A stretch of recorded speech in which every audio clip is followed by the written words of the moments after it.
Kopi-kopi.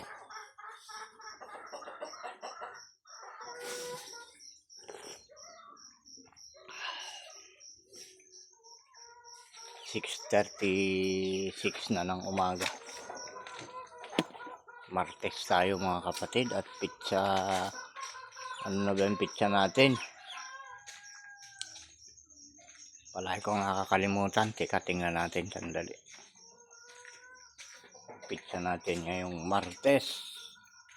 Oh wow, 25 na mga kapatid.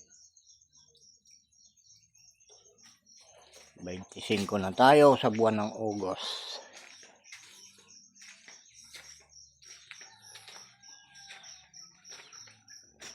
Ayan pa rin ang panahon natin. Tingnan nyo. Back camera na naman tayo.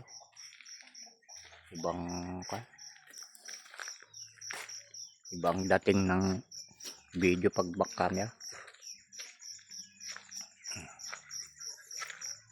Magang umalis ah. Sino yun?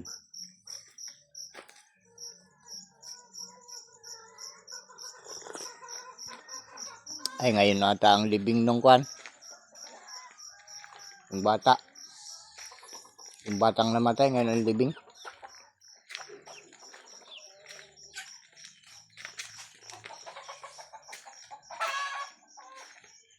Talagang kwan. Mahina na rin ang tainga ni mamang.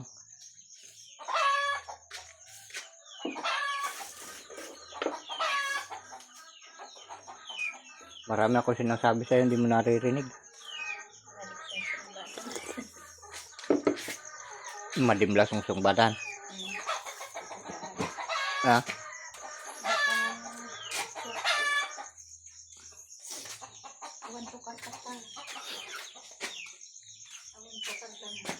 Hindi ubing ko na class night dirabi.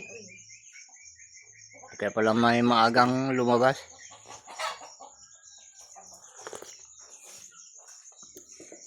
Ay, kabata-bata nun. 8 taon pa lang ata edad nun. Namatay. Sakit. Yung kidney ata. Yung kinamatay. May mga dahilan talaga ang Panginoong si isa o Ama sa mga nangyayari. Kailangan lang merong iwasan ng bawat tao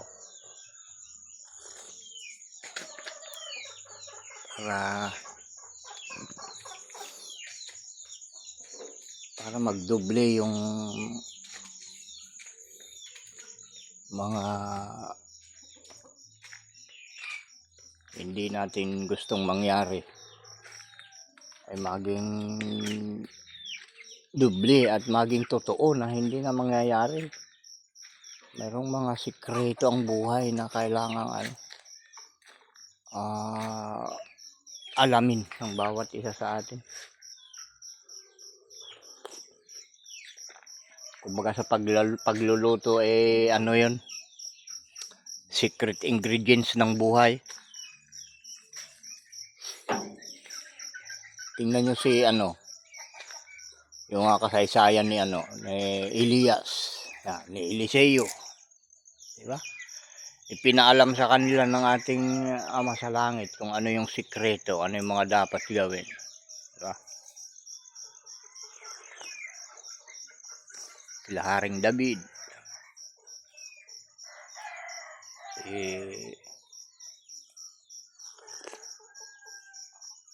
napakarami mga kapatid na naging halimbawa ng mga sikreto ng buhay. Bakit hindi lang narating yung mga ganun, diba? At kaya yun nasulat mga kapatid, yung mga nangyaring ganun sa kanila, yun ay hindi itinago ng ating Ama para sa mga makakapanood, makakaalam ng mga kasaysayan ng mga secret ingredients ng buhay. May pagkakataon ng bawat isa sa atin na magawa yung ganun. Dahil kung yun ay hindi na hindi pwedeng tularin ng bawat isa sa atin, ay hindi na sana inilabas yung istoryang yun. Di ba?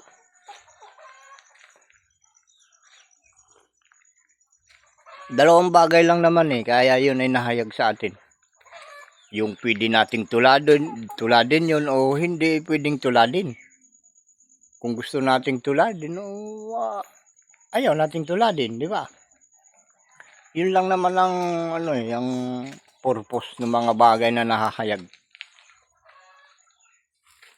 Para makapulot tayo ng mabuti o kontrahin yung mabuting yun na dapat nating ikalat o gawin. Ganun lang yun mga kapatid. Kaya yung mga nangyayari sa buhay natin, sabi nga nila, walang nakakaalam kung ano yung mangyayari sa ating bukas mamaya. Ganun naman pala di ba? Hindi pala natin nalalaman kung ano yung mangyayari sa atin bukas. Ay kailangan kumapit tayo dun sa nakakaalam kung ano yung mangyayari bukas. Dahil siya yung naghahawak ng kinabukasan natin yung lumikha sa atin. Lumapit tayo doon. Siya nakakaalam kung ano yung dapat sa atin. Pag lumapit tayo sa kanya, siyempre, malalaman natin kung ano yung mga bilin niya. O pag nalaman natin, dahil lahat ng bilin ng ating Panginoong Diyos, ayan ay may pangako, nakapalit. Pag tinupad natin yung kanyang mga bilin, doon natin makikita na may protection pala ang bawat isa sa atin na tumutupad ng kanyang mga utos, mga kapatid. May ganun pala. Ayun.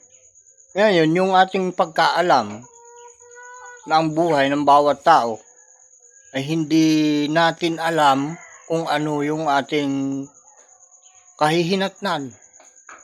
Pero sa kabila, pag nalaman natin yung utos ng ating Ama, ay may protection pala tayo. Sa kabila na hindi natin alam kung ano yung mangyayari sa atin.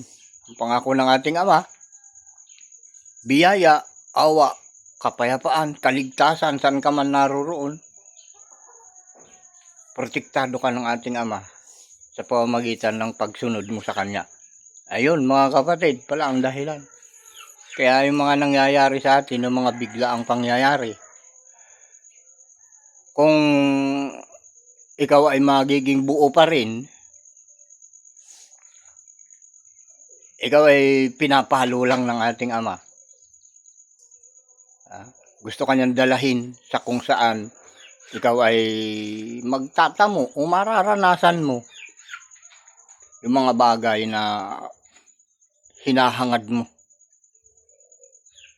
na mangyari sa iyo sa araw-araw.